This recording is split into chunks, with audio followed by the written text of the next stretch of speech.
Okay Smita, ವಾಪಸ್ ಬರ್ತೀವಿ. ಮತ್ತೊಂದು ಅಪ್ಡೇಟ್ ಲಭ್ಯವಾಗ್ತಾ ಇದೆ. ಕೊಲೆ ಆರೋಪಿ ದರ್ಶನ್ ಮುಂದಿನ ನಡೆ ಏನು ಅನ್ನೋದೇ ಪ್ರಶ್ನೆ. ಸರ್ಜರಿ ಆಗುತ್ತಾ, ಫಿಸಿಯೋಥೆರಪಿನೇ ಸಾಕಾ ಅನ್ನೋದೇ ಪ್ರಶ್ನೆ ಇದೆ. ಈಗ ಬೆನ್ನು ನೋವಿನ ಮಧ್ಯೆ ಶೂಟಿಂಗ್ಗೆ ಹೋಗ್ತಾರಾ ನಟ ದರ್ಶನ್? ನಿಮ್ಗೆಲ್ಲ ಗೊತ್ತು, ಡೆವಿಲ್ ಸಿನಿಮಾ ಅರ್ಧಕ್ಕೆ ನಿಂತಿದೆ. ಕಾರಣ ರೇಣುಕಾಸ್ವಾಮಿ ಕೊಲೆ ಪ್ರಕರಣದಲ್ಲಿ 7 ತಿಂಗಳ ಹಿಂದೆ ಅವರ ಬಂಧನ ಆಗೋಯ್ತು. 7 ತಿಂಗಳಿನಿಂದ ಯಾವುದೇ ಸಿನಿಮಾ ಶೂಟಿಂಗ್ ಇಲ್ಲ, ಅದರಲ್ಲಿ ಭಾಗಿಯಾಗೋ ಹಾಗೂ ಇರಲಿಲ್ಲ. ಮಧ್ಯಂತರ ಬೇಲ್ ಪಡ್ಕೊಂಡು ಆಚೆ ಬಂದ ಮೇಲೂ ಕೂಡ ಈಗ ರೆಗ್ಯುಲರ್ ಬೇಲ್ ಸಿಕ್ಕಿರೋದ್ರಿಂದ ಚಿತ್ರೀಕರಣದಲ್ಲಿ ಭಾಗಿಯಾಗುವುದಕ್ಕೆ ಅವಕಾಶ ಇರುತ್ತೆ. ಹಾಗಾಗಿ ದರ್ಶನ್ ಅವರ ಮುಂದಿನ ನಡೆ ಏನು ಅನ್ನೋದೇ ಸದ್ಯ ಇರುವಂತಹ ಕುತೂಹಲ. ಆ ನಿಟ್ಟಿನಲ್ಲೇ ಈಗ ದರ್ಶನ್ ಅವರ ನಡೆಯ ಬಗ್ಗೆ ಅಭಿಮಾನಿಗಳಲ್ಲೂ ಕೂಡ ತೀವ್ರ ಕುತೂಹಲ ಇದೆ. ಮೊನ್ನೆ ಅವರಿಗೆ ರೆಗ್ಯುಲರ್ ಬೇಲ್ ಸಿಕ್ಕಂಗೆ ಅಭಿಮಾನಿಗಳ ಹತ್ರ ಮಾತಾಡಿಸ್ತಾ ಇದ್ವಿ. ಕಾರಣ ಎಲ್ಲ ಅಂದುಕೊಂಡಂತೆ ಆಗಿದ್ರೆ, ರೇಣುಕಾಸ್ವಾಮಿ ಕೊಲೆ ಆಗದೆ ಹೋಗಿದ್ರೆ ಇಷ್ಟೊತ್ತಿಗೆಲ್ಲ ಡೆವಿಲ್ ಸಿನಿಮಾ ರಿಲೀಸ್ ಆಗಬೇಕಾಗಿತ್ತು. ಡೆವಿಲ್ ಸಿನಿಮಾ ರಿಲೀಸ್ ಆಗಲಿಲ್ಲ, ಬದಲಾಗಿ ರೇಣುಕಾಸ್ವಾಮಿ ಕೊಲೆ ಪ್ರಕರಣದಲ್ಲಿ ನಟ ದರ್ಶನ್ ಅವರು ರಿಲೀಸ್ ಆಗ್ಬಿಟ್ರು. ಹಾಗಾಗಿ ಕಾಕತಾಳೀಯನ ಅನ್ನುವಂಥ ಪ್ರಶ್ನೆ ಬಂದ್ಬಿಟ್ಟಿತ್ತು. ಈಗ ಡೆವಿಲ್ ಸಿನಿಮಾ ಅರ್ಧಕ್ಕೆ ನಿಂತಿರೋದ್ರಿಂದ ಆ ಶೂಟಿಂಗ್ ನಲ್ಲಿ ಏನಾದ್ರೂ ಭಾಗಿಯಾಗ್ತಾರಾ, ಹೇಗಿರುತ್ತೆ ಅವರ ಮುಂದಿನ ನಡೆ ಅನ್ನೋದೇ ಪ್ರಶ್ನೆ. ಮಧ್ಯಂತರ ಬೇಲ್ ಪಡ್ಕೊಂಡಾಗ್ಲೂ ಕೂಡ ಆರೋಗ್ಯದ ಸಮಸ್ಯೆ ಹೇಳಿದ್ರು. ಬೆನ್ನು ನೋವು ವಿಪರೀತ, ಅದರಿಂದ ಬೇರೆ ಬೇರೆ ರೀತಿಯ ಸಮಸ್ಯೆಗಳಾಗ್ತಾ ಇದೆ. ಕಾಲಿನ ಸ್ವಾಧೀನ ಇಲ್ಲ, ನಡೆದಾಡಕ್ಕಾಗ್ತಾ ಇಲ್ಲ, ತೀವ್ರ ಬೆನ್ನು ನೋವು ಅಂತೆಲ್ಲ. ಸರ್ಜರಿ ಆಗಲೇಬೇಕು ಅಂತ ಸಿ.ವಿ. ನಾಗೇಶ್ ಅವರು ಹೇಳ್ಬಿಟ್ಟಿದ್ರು ವಾದ ಮಾಡೋ ಸಂದರ್ಭದಲ್ಲಿ. ಆ ಸರ್ಜರಿಯ ನೆಪ ಇಟ್ಕೊಂಡೇ BGS ಆಸ್ಪತ್ರೆಗೆ ದಾಖಲಾಗಿದ್ರು. ಮಧ್ಯಂತರ ಬೇಲ್ ಸಿಕ್ಕಿದ್ದು ಕೂಡ ಅವರಿಗೆ ಆರೋಗ್ಯದ ದೃಷ್ಟಿಯಿಂದಲೇ. BGS ಆಸ್ಪತ್ರೆಯಲ್ಲಿದ್ರು ಕೂಡ ಇಲ್ಲಿ ತನಕ ಸರ್ಜರಿ ಆಗಲೇ ಇಲ್ಲ, ಬದಲಾಗಿ ರೆಗ್ಯುಲರ್ ಬೇಲ್ ಮಂಜೂರಾಗೋಯ್ತು. ಹಾಗಾಗಿ ಸರ್ಜರಿ ವಿತೌಟ್ ಸರ್ಜರಿ ಅವರು BGS ಆಸ್ಪತ್ರೆಯಿಂದ ಇವತ್ತು ರಿಲೀಸ್ ಆಗಿ ಹೊರಟಿರುವ ಎಕ್ಸ್ಕ್ಲೂಸಿವ್ ದೃಶ್ಯ ರಿಪಬ್ಲಿಕಾಣದ ಅತಿ ದೊಡ್ಡ ತಂಡ ಕೂಡ ಬೇರೆ ಬೇರೆ ಭಾಗಗಳಿಂದಲೂ ಕೂಡ ದರ್ಶನ್ ಅವರ ಮೂಮೆಂಟ್ಗೆ ಸಂಬಂಧಪಟ್ಟಂತಹ ಬೇರೆ ಬೇರೆ ಭಾಗದಿಂದ ಮಾಹಿತಿಯನ್ನ ನಿಮ್ಮ ಮುಂದೆ ಇಡ್ತಿದ್ದಾರೆ. ನಿರಂತರವಾಗಿ ದರ್ಶನ್ ಅವರ ಫಾಲೋ ಅಪ್ ಮಾಡ್ತಿದ್ದಾರೆ ನನ್ನ ಹಿರಿಯ ಸಹೋದ್ಯೋಗಿ ಸ್ಮಿತಾ ರಂಗನಾಥ್. ಮತ್ತೊಂದು ಕಡೆ ಮಾದೇಶ್ ಇದ್ದಾರೆ ಕೋರ್ಟ್ ಹತ್ರ. ಸೆಷನ್ಸ್ ಕೋರ್ಟಿಗೆ ಹೋದ್ರೆ ಸಪೋಸ್ ಅಲ್ಲಿ ಏನೆಲ್ಲ ಪ್ರಕ್ರಿಯೆಗಳು ಸಾಗುತ್ತೆ ಅನ್ನೋದ್ರ ಬಗ್ಗೆ ಮಾಹಿತಿ ಕೊಡೋದಕ್ಕೆ ಮಾದೇಶ್ ಇದ್ದಾರೆ. ಮತ್ತೊಂದು ಕಡೆ ಆಂಗಲ್ ಅಲ್ಲೂ ಕೂಡ ನಾವು ಗಮನಿಸಿದ್ರೆ ನಾಗರಾಜ್ ಕೂಡ ಅವ್ರನ್ನ ಫಾಲೋ ಮಾಡ್ತಿದ್ದಾರೆ. ಅರವಿಂದ್ ಇದ್ದಾರೆ.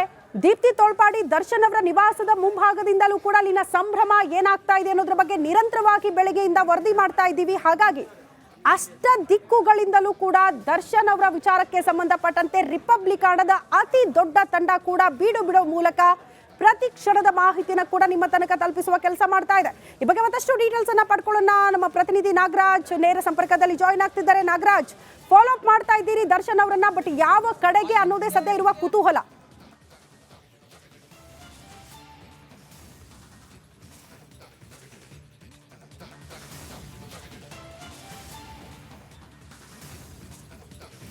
ಖಂಡಿತ ಶ್ರುತಿ, ಈಗಷ್ಟೇ ಲೇಟೆಸ್ಟ್ ಅಪ್ಡೇಟ್ ಸಿಗ್ತಾ ಇದೆ. ಕೋರ್ಟ್ ಹತ್ರ ಹೋಗಾಗಿದ್ರೆ ಏನ್ ಮೈಸೂರು ಬ್ಯಾಂಕ್ ಸರ್ಕಲ್ ಅಲ್ಲಿ ರೈಟ್ ತೆಗೆದುಕೊಂಡು ಹೋಗ್ಬೇಕಾಗಿತ್ತು. ಆದ್ರೆ ದರ್ಶನ್ ಅವರ ಕಾರುಗಳು ಕೋರ್ಟ್ ಹತ್ರ ಹೋಗುವ ಯಾವುದೇ ಲಕ್ಷಣಗಳು ಕಾಣಿಸ್ತಾ ಇಲ್ಲ. ಹೀಗಾಗಿ ಎಲ್ಲಿಗೆ ಹೋಗ್ತಾ ಇದ್ದಾರೆ ಇವರು ಅನ್ನೋದು ಸದ್ಯದ ಮಟ್ಟಿಗೆ ಒಂದು ದೊಡ್ಡ ಪ್ರಶ್ನೆ ಆಗುವ ಸಾಧ್ಯತೆ ಇರತಕ್ಕಂಥದ್ದು. ಆದ್ರೆ ಏನು ಈಗ ಸೆಂಟ್ರಲ್ ಕಾಲೇಜ್ ಮುಂದೆ ಕಾರುಗಳು ಹೋಗ್ತಾ ಇದೆ, ಇಲ್ಲ ಮತ್ತೆ ಯೂಟರ್ನ್ ತೆಗೆದುಕೊಳ್ತಾ ಇದ್ರೆ ಬಹುತೇಕ ಅವರ ಚಾಲಕರಿಗೆ ದಾರಿ ಮಿಸ್ ಆಗಿರ್ಬೇಕು. ಇವರು ಬಹುತೇಕ ಕೋರ್ಟ್ ಕಡೆ ಹೋಗೋದು ಬಹುತೇಕ ಫಿಕ್ಸ್. ಯಾಕಂತಂದ್ರೆ ಸೆಂಟ್ರಲ್ ಕಾಲೇಜ್ ಮುಂದೆ ಬಂದು ಒಂದು ರೈಟ್ ತೆಗೆದು ಯೂಟರ್ನ್ ತೆಗೆದುಕೊಂಡು ಮತ್ತೆ ಕೋರ್ಟ್ ಹತ್ತ ಹೋಗ್ತಾ ಇರ್ತಕ್ಕಂಥದ್ದು. ಅವರು ಮೊದಲಿಗೆ ಬಂದಿದ್ದನ್ನ ನೋಡಿ ಕೋರ್ಟ್ಗೆ ಹೋಗ್ತಾ ಇಲ್ಲ ಅಂದ್ರೆ ಎಲ್ಲಿಗೆ ಹೋಗ್ತಾ ಇದ್ರೆ, ಯಾಕಂತಂದ್ರೆ ಅವ್ರಿಗೆ ಈಗಾಗಲೇ ಹೈಕೋರ್ಟ್ನಿಂದ ಬಹಳ ಸ್ಪಷ್ಟವಾದ ನಿರ್ದೇಶನ ಇದೆ. ನೀವು ಜುರಿಸ್ಡಿಕ್ಷನ್ ಕೋರ್ಟ್ ಅಂದ್ರೆ ಟ್ರಯಲ್ ನಡೀತಾ ಇರ್ತಕ್ಕಂಥ ಕೋರ್ಟ್ನ ವ್ಯಾಪ್ತಿಯನ್ನು ಬಿಟ್ಟು ನೀವು ಎಲ್ಲಿಗೂ ಹೋಗ್ಬಾರ್ದು ಅಂತೇಳಿ. ಹೀಗಾಗಿ ಬೆಂಗಳೂರು ಬಿಟ್ಟು ಎಲ್ಲೂ ಹೋಗ್ಲಿಕ್ಕೆ ಸಾಧ್ಯ ಇಲ್ಲ. ಇದಂತೂ ಬಹಳ ನಿಶ್ಚಿತವಾಗಿ ಹೇಳ್ಬೇಕಾಗಿರ್ತಕ್ಕಂಥದ್ದು. ಹೀಗಾಗಿ ಇನ್ನೇನು ಕೆಲವೇ ಕ್ಷಣಗಳಲ್ಲಿ ನ್ಯಾಯಾಧೀಶರ ಎದುರು ದರ್ಶನ್ ಹೋಗಿ ನಿಂತು ಒಬ್ಬ ಆರೋಪಿಯಂತೆ ಕೈಕಟ್ಟಿ ನಿಂತುಕೊಳ್ಳುವ ಕೆಲವು ಕ್ಷಣಗಳಲ್ಲಿ ಅವರು ಹೋಗಿ ನಿಂತ್ಕೊಳ್ಳುವ ಸಾಧ್ಯತೆ ಇರ್ತಕ್ಕಂಥದ್ದು. ಸದ್ಯ ನಾವು ಕೋರ್ಟ್ಗೆ ಸುಮಾರು 300 ಮೀಟರ್ ದೂರದಲ್ಲಿದ್ದೀವಿ. ಇನ್ನೇನು 57 CCH ನ್ಯಾಯಾಲಯದ ಬಳಿ ಅವರು ಹೋಗುವ ಎಲ್ಲ ಸಾಧ್ಯತೆ ಇರ್ತಕ್ಕಂಥದ್ದು. ಈಗಾಗಲೇ ಏನು ಕೋರ್ಟ್ ಆವರಣದ ಬಳಿ ಕಾರ್ ಇನ್ನೇನು ಪಾಸ್ ಆಗ್ತಾ ಇರ್ತಕ್ಕಂಥದ್ದು. ಹೀಗಾಗಿ ಸ್ಥಳೀಯ ಪೊಲೀಸರಿಗೂ ಯಾವುದೇ ಮಾಹಿತಿ ಇಲ್ಲ ದರ್ಶನ್ ಇವತ್ತು ಕೋರ್ಟ್ಗೆ ಬರ್ತಾರೆ ಅಂತೇಳಿ. ಹೀಗಾಗಿ ಯಾವ ರೀತಿ ಜನಜಂಗುಳಿ ಆಗುತ್ತೆ ಗೊತ್ತಿಲ್ಲ. ಬಹುತೇಕ ಕೋರ್ಟನ್ನು ಈಗ ನೀವು ದೃಶ್ಯಾವಳಿಗಳಲ್ಲಿ ನೋಡ್ತಾ ಇರ್ಬೋದು ಶ್ರುತಿ. ಸಿಟಿ ಸಿವಿಲ್ ಕೋರ್ಟ್ ಮುಂಭಾಗ ದರ್ಶನ್ ಕಾರ್ಗಳು ಬಂದಿರತಕ್ಕಂಥದ್ದು. ಇನ್ನೇನು ಕೆಲವೇ ಕ್ಷಣಗಳಲ್ಲಿ ಒಳಗಡೆ ಹೋಗುವ ಸಾಧ್ಯತೆ ಹೋಗುವ ಸಾಧ್ಯತೆ ಇರ್ತಕ್ಕಂಥದ್ದು. ಸದ್ಯ ಏನು ಸಿಟಿ ಸಿವಿಲ್ ಕೋರ್ಟ್ ಆವರಣದ ಮುಂದೆ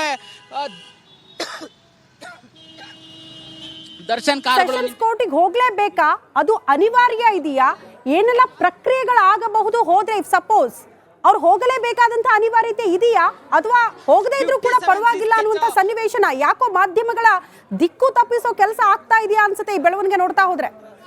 ಕೋರ್ಟ್ ಆವರಣದೊಳಗಡೆ ಗಾಡಿ ಹೋಗ್ತಾ ಇದೆ, ನೀವು ಎಸ್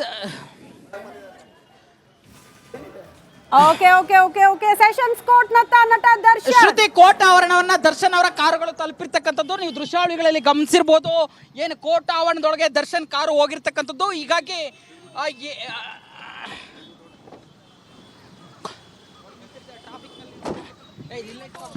ಆರಂಭದಿಂದಲೂ ಕೂಡ ಹೇಳ್ತಾ ಇತ್ತು ಸೆಷನ್ಸ್ ಕೋರ್ಟ್ಗೆ ನಟ ದರ್ಶನ್ ಹೋಗಬಹುದು, ಕಾರಣ ಜಾಮೀನು ಸಿಕ್ಕ ಬಳಿಕ ಒಂದಷ್ಟು ಪ್ರಕ್ರಿಯೆಗಳನ್ನ ಮಾಡಬೇಕಾಗುತ್ತಂತೆ. ಎಕ್ಸಾಕ್ಟ್ಲಿ ನಟ ದರ್ಶನ್ ಸೆಷನ್ಸ್ ಕೋರ್ಟ್ ಆವರಣದ ಒಳಗಡೆ ಸೆಷನ್ಸ್ ಕೋರ್ಟ್ ನಟ ದರ್ಶನ್ ಹೊರಟಿದ್ದಾರೆ. ಎಕ್ಸ್ಕ್ಲೂಸಿವ್ ದೃಶ್ಯವನ್ನ ರಿಪಬ್ಲಿಕ್ ನಿಮ್ಮ ಮುಂದೆ ಇಡ್ತಾ ಇದೆ.